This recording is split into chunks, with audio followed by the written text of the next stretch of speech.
जय श्री राम। सनातन पॉडकास्ट में आपको बहुत बहुत स्वागत है। आज की इस वीडियो में बहुत सुंदर सा एक विषय लेकर आ गए हैं, बलिदान रहस्य। आखिरकार बलिदान क्या है, पशु की जो बलि देते हैं उसका क्या अर्थ है। वास्तविकता में हमें ये चीज बहुत समझने की जरूरत है, क्योंकि हमने पता नहीं क्या क्या कर दिया है। ठीक है, अपनी ग्रंथों के साथ, अपने धर्म के साथ हमने बहुत बहुत अजीब अजीब सी चीजें कर दी हैं। ठीक है, जिनके लिए मेरे पास कोई व्याख्या है नहीं है। तो यहाँ पर जो पशु बलि शब्द का प्रयोग किया जाता है या बलिदान का जो प्रयोग किया जाता है, लोग अक्सर ये सोच लेते हैं कि भाई इसमें कोई पशु का शामिल होना आवश्यक है। लेकिन वास्तविकता में पशु है कौन? पशु कौन है बताइए? जो पाशों में बंधा हुआ है। तो बलिदान का अर्थ क्या हुआ? पशुदान, मतलब पशु की बलि देना, यही मानते हैं लोग आमतौर पर। पशु जीव नहीं है, ठीक है, पशु पाश है। पाश क्या होता है? जैसे आप काम, क्रोध, मद, लोभ, इन सब चीजों में जो फंसे हुए यही पास है। और इन्हीं का जो है, इन्हीं की बलि हमें देनी होती है, और वही वास्तविकता में बलिदान कहा जाता है। अगर हम सात्विक रूप से पूजा करते हैं तब तो यही एक बलिदान होता है, इसके अन्य कोई बलिदान नहीं होता है।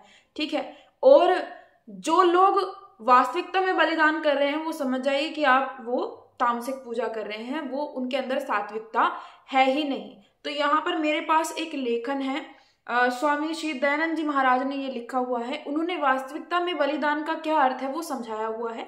मैं भी आपको वही देखकर बताती हूँ। देखिए, यहाँ पर इन्होंने लिखा है कि बलिदान के बिना न जगन माता ही प्रसन्न होती है और न भारत माता ही प्रसन्न हो सकती है। जिस देश में जितने बलिदान करने वाले देश सेवक, देश नेता उत्पन्न होते हैं, उस देश की उतनी ही सच्ची उन्नति होती है।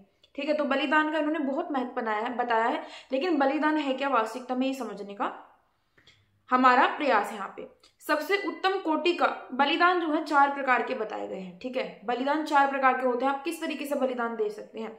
इसमें साधक जीवात्मा पहला जो है सबसे उच्चम कोटि का बलिदान होता है। और उसमें क्या है, इसमें जो साधक होता है वो जीवात्मपन को काट कर परमात्मा पर आहुति चढ़ा देता है कि ये जीवन जो है ये अब मेरा नहीं है, ये जो भी है ये सब आपका है। एक प्रकार की बलि ये हुई। आप अगर ध्यान से देखोगे, जहां पे पशु शब्द का प्रयोग किया जाता था वो मानव के लिए ही किया जाता था, क्योंकि वास्तविकता में हम ही पाशों में बंध रहे हैं, बोध होते हुए भी। जानवरों को बोध नहीं है, वो तो तब पाशों में बंधे हुए, लेकिन वास्तविकता में हम बोध होकर भी अबोध हैं, इसलिए हम ही पशु हैं। और अपने इस बोध को हम बलिदान कर रहे हैं, ठीक है, ताकि इस बोध की बलि कर रहे हैं कि हम एक जीवात्मा है। हमें ऐसा सोचना है कि हम वास्तविकता में जो भी संसार में घटना घट रही है और जो कुछ भी हो रहा है वो केवल परमात्मा ही कर रहे हैं। तो इस प्रकार से कि सब कुछ आपने ईश्वर पर न्यौछावर कर दिया, परमात्मा पर न्यौछावर कर दिया, और अब आप शांति से बैठ गए हो। हर समय एक ही स्थिति में रहना चाहिए कि मैं परमात्मा की गोद में बैठा हुआ हूं।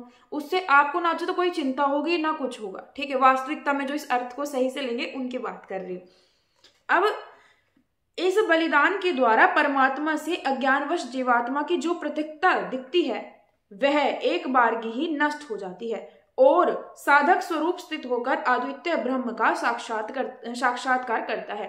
जब एक मनुष्य ने सोच लिया कि मैं जो भी हूं ईश्वर का ही हूं, जैसा भी हूं ईश्वर का भी हूं, ठीक है, जो कार्य मैं कर रहा हूं सब कार्य ईश्वर के ही चरणों में मैं अर्पित कर देता हूं। जब ऐसा व्यक्ति वास्तविकता में दृढ़ निश्चित कर लेता अपने हृदय के अंदर, तब वो बलिदान माना जाता है। तो ये क्या हुआ? सबसे प्रथम और सबसे उच्च कोटि का बलिदान ये है कि आपने स्वयं को ईश्वर पर समर्पित कर दिया कि जो होगा देखा जाएगा। तुम हो मेरे परमात्मा, ठीक है, और तुम सब कुछ करने वाले हो, मुझे पता है तुम सब संभाल लोगे। ठीक है, जो मेरे लिए फैसला ले लोगे वो मेरे लिए क्या है, उचित है। ठीक है, इसके बाद जब तक यह ना हो सके तब तक द्वितीय कोटि का बलिदान करना चाहिए। अब इतना दृढ़ निश्चय जो है हमारे अंदर नहीं आता, हम बहुत बहुत लेटर स्टेज पे पहुंचते हैं ऐसे पे। तो जब तक ये नहीं हो रहा तो दूसरे पे आओ। दूसरा बलिदान क्या बताया है कि इसमें काम रूपी बकरे, क्रोध रूपी भेड़, मोह रूपी महेश आदि का बलिदान किया जाता है। अर्थात षड रिपु का बलिदान ही द्वितीय कोटि का बलिदान है। ठीक है, ये जो लिखा हुआ है मोह रूपी महेश, इसका अर्थ कोई जानवर नहीं है। ठीक है, वो जो मोह है, काम है, क्रोध है, जो हमारे षड रिपु हैं, उनको खत्म कर देना ही वास्तविकता में दूसरा जो है श्रेष्ठ बलिदान बताया गया है। तो एक तो पहले अपने आप को दान कर दो, ठीक है, कि हम ईश्वर के हैं।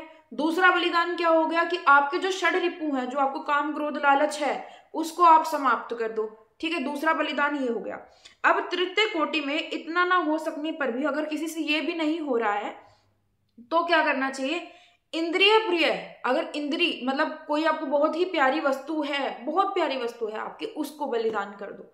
ठीक है, उस वस्तु का बलिदान होता है।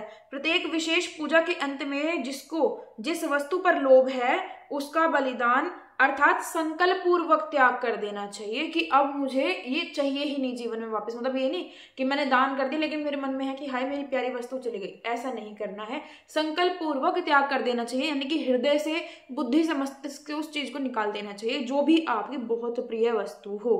ठीक है, अब वस्तु बोला है, ध्यान रखिए। ठीक है, पता चले आप फिर किसी इंसान की बलि दे रहे हैं, फिर किसी जानवर की बलि दे रहे हैं। वस्तु सर्वश्रेष्ठ कोई प्रिय वस्तु है, किसी को सोना प्यारा लग रहा है, किसी को चांदी प्यारा लग रहा है, किसी को फलाना प्यारा लग रहा है, वो चीज जो आपकी प्रिय वस्तु हो सबसे, उसको आप दान कर दीजिए। अगर ऐसा भी ना हो सके तो चौथा कोटि का, जो चतुर्थ कोटि का बलिदान है, वो यहाँ पर बताया गया है। चतुर्थ कोटि के बलिदान में आता है कि आप मांस भक्षण और मदिरा पीना बंद कर दें।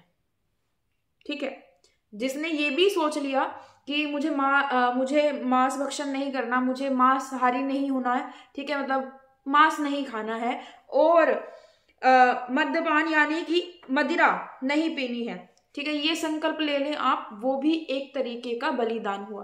तो ये 4 ही प्रकार के बलिदान होते हैं। और जो व्यक्ति विशेष वास्तव में किसी प्रकार के जानवर की बलि दे रहे हैं वो केवल तामसिक पूजा में आता है, कभी भी सात्विक पूजा में आता नहीं है।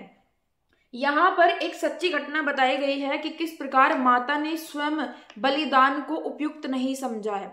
ठीक है, एक व्यक्ति हैं, उनका नाम है श्री सोमयाजलु, ठीक है, सोमयाजलु ऐसा कुछ नाम है उनका महोदय, और ये मद्रास से हैं, वकालत की परीक्षा की तैयारी कर रहे थे। तो इनको किसी ने बताया होगा कि आप माँ दुर्गा की पूजा करो। माँ दुर्गा की इन्होंने बहुत पूजा की है। ये इसका शीर्षक है स्वयं देवी द्वारा पशु बलि निषेध। ठीक है, और ये मैं आपको एक लेखक, कोई सेवक है लेकिन सच्ची घटना पर आधारित है ये। ठीक है, तो ये श्री सोमयाजलु जो हैं, इनको किसी ने बोला कि आप माता की पूजा कीजिए, इनको कोई गुरु मिले और उन गुरु ने बोला कि आप माता की पूजा कीजिए। इन्होंने बहुत पूजा की, माता को बहुत प्रसन्न किया, और हुआ क्या कि माता इनके सामने प्रकट भी हो गई है और माता कहती हैं कि मुझे बलि चाहिए। ठीक है, अब माता ने इनसे मांगा कि मुझे बलि चाहिए, तो जो ये महोदय हैं इन्होंने बोला कि अगर माँ आपको बलि ही चाहिए तो आज से मैं आपकी उपासना नहीं करूंगा। और वास्तविकता में इन्होंने माता की उपासना करनी उस दिन से बंद कर दी। ठीक है, इन्होंने ये तक भी छोड़ दिया कि वो मेरी माँ है या मुझे उनका नाम ले लेना चाहिए। इन्होंने हर प्रकार की उपासना माता की बंद कर दी।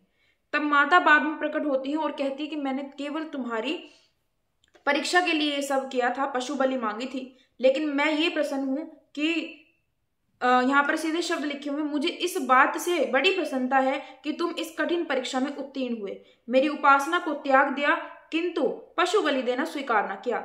धर्म में इसी प्रकार दृढ़ रहना चाहिए और स्वयं देवता के कहने पर भी धर्म का त्याग नहीं करना चाहिए। तो यहां से आप ये चीज समझ गए कि जो व्यक्ति अपने धर्म में दृढ़ है, देखिए यहाँ पे मैंने एक छोटा सा कोट लिखा हुआ है पीछे, intention is the greatest of all. ठीक है, अगर आपने कुछ बहुत अच्छा सोचा हुआ है ना, कि अगर आपका जो लक्ष्य है वो बहुत अच्छा है, तो आपके सामने संसार भर में कोई भी खड़ा हो जाए, आपको डरने की आवश्यकता नहीं। ठीक है, फिर धर्म, अपने धर्म में दृढ़ रहने के लिए चाहे आपको देवता की बात इंकार करनी पड़े, चाहे संसार के किसी भी व्यक्ति विशेष की बात को इंकार करना पड़े, ठीक है, लेकिन अगर आप अपने धर्म में दृढ़ हैं तो वास्तविक मुक्ति वही हो गई है आपकी। ठीक है, क्योंकि अगर आप महाभारत का इंस्टेंस लेते हैं, आप महाभारत का जो वो चित्रण है वो उठाते हैं वहां से, प्रसंग जो है, ठीक है, तो यहाँ पर अर्जुन के समक्ष उनके अपने ही खड़े थे, लेकिन हुआ क्या, जब अर्जुन के समक्ष तो अपने ही खड़े हैं, लेकिन अर्जुन ने किया क्या, उन्होंने केवल कृष्ण की बात मानी और अपने धर्म पर वो अड़िग रहे।